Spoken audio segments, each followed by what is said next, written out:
Welcome to Northwest Profiles, a look at people, places, and events of interest in the inland Northwest.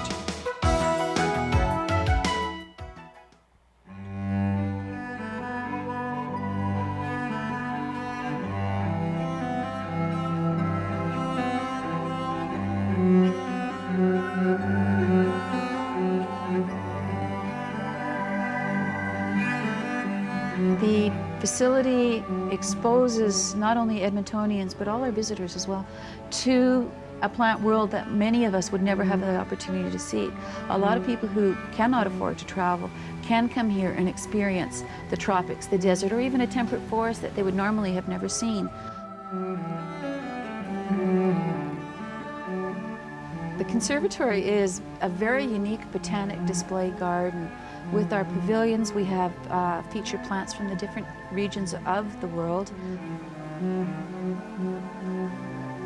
Conservatory is different things to different people.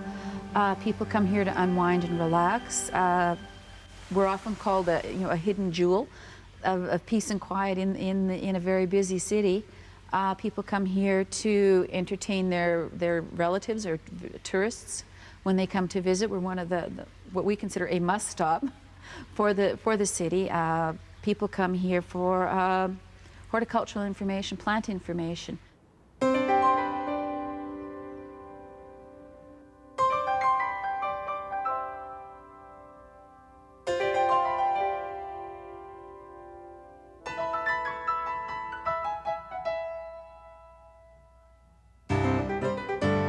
The design of the pyramids was done by Edmonton architect by the name of Peter Hemingway. He has done several other pyramid-type structures within the city and is very well known for his unique design style. The design of pyramids was chosen not for pyramid power, but because they are such a striking landmark within the city, and also it provides us with what we need for our very tall growing plants. That if you travel through the pyramids, you will notice that the taller plants tend to be in the center, where we can maximize their height without having to prune.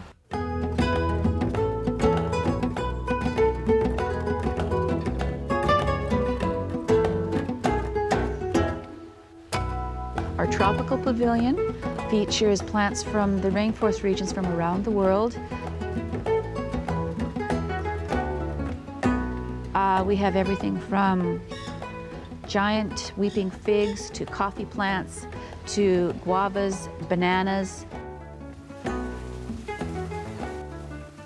Tropical Pavilion also houses our flowering orchid collection. We have one of the most amazing arrays of floral types you can imagine. We have everything from very tiny plants that you actually need a magnifying glass to see the flowers on, to flowers that are the size of dinner plates when they come into bloom.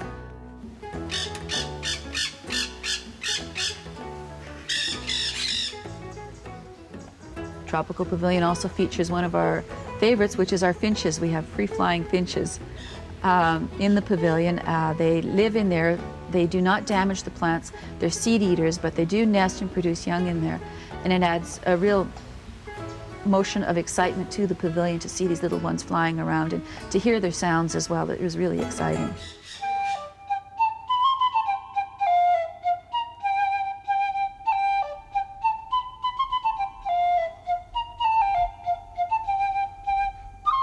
The show pavilion is our pavilion that changes most frequently. It changes approximately 10 times a year. There are 3 large plants in there that do not change. Everything else is completely changeable. You can come in at Easter and see a display of thousands of Easter lilies and come back 2 weeks later and you have a completely different display in there of spring bulbs, orchids. It varies with the season. We have seasonal displays that are tied to Easter, Christmas, and we have floral displays. Our present one is our Shakespearean or 15th, 16th century knot garden, and it's an adaptation of that. It's very colorful, it's continuously changing. We also use it to educate the public into environmental issues as well. Concerns over the rainforest, the Alberta forests themselves, and the environment as a whole. As a facility, we do as much recycling as we possibly can. When the plant materials are removed for a show change, The flowers and all the flowering materials are harvested and used for potpourris, used in dried arrangements. The leaves that fall in some of our other pavilions are also collected and used for displays and things like that. A lot of our flowering material and all the material for our show pavilion are actually grown down below in our greenhouse, our support greenhouses. Our poinsettias, our mums, spring bulbs are all cropped and produced down at the greenhouse. When they are about to come into flower, they're brought up through a show change and set into the show pavilion for display.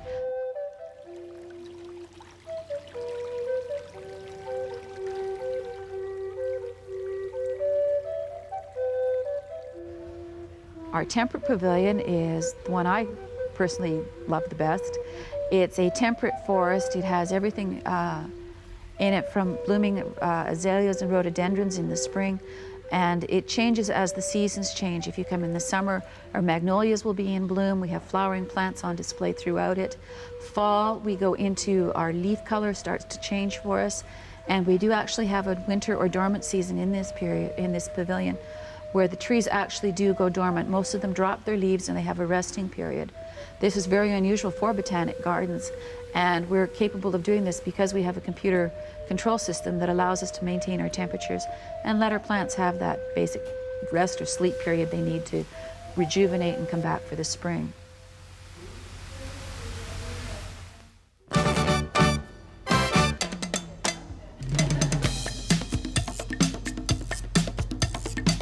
Our fourth one is our arid pavilion. It's basically the desert pavilion. We have plants representative from North American, South American, South African deserts as well.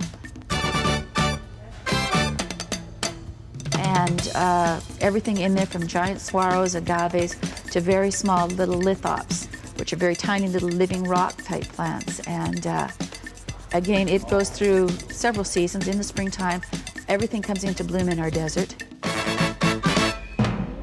And it's a continuous display of different colored and sized and scented flowers as well.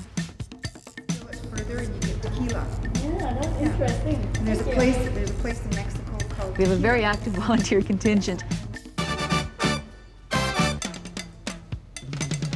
You can come in on any weekend and find our volunteers demonstrating really interesting things about the conservatory, interesting things about plants. It's a different way of looking at plants that you may have never seen before, or an application you may have never thought of before.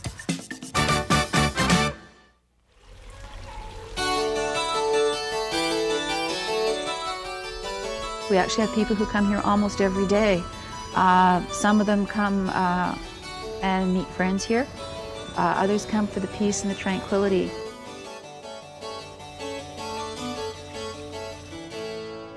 January and February in Edmonton, there's a lot of snow, a lot of white, that people look for the greenery to get back to our summers and look forward to the coming of summer here. And the conservatory is just the ideal place to find that greenery in Alberta. In the dead of winter, we're the greatest place in Edmonton you can come to. We're the cheapest trip to the tropics that you can find. A day without Muttart is like a day without sunshine. A quick walk through one of the pavilions just restores your energy, your spirits, and it's a great way to start the day or to finish the day, as a matter of fact.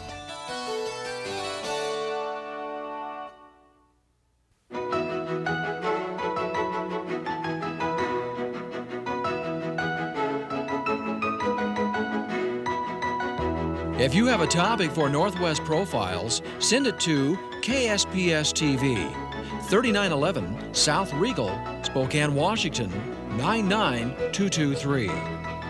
Northwest Profiles is a presentation of KSPS Public Television.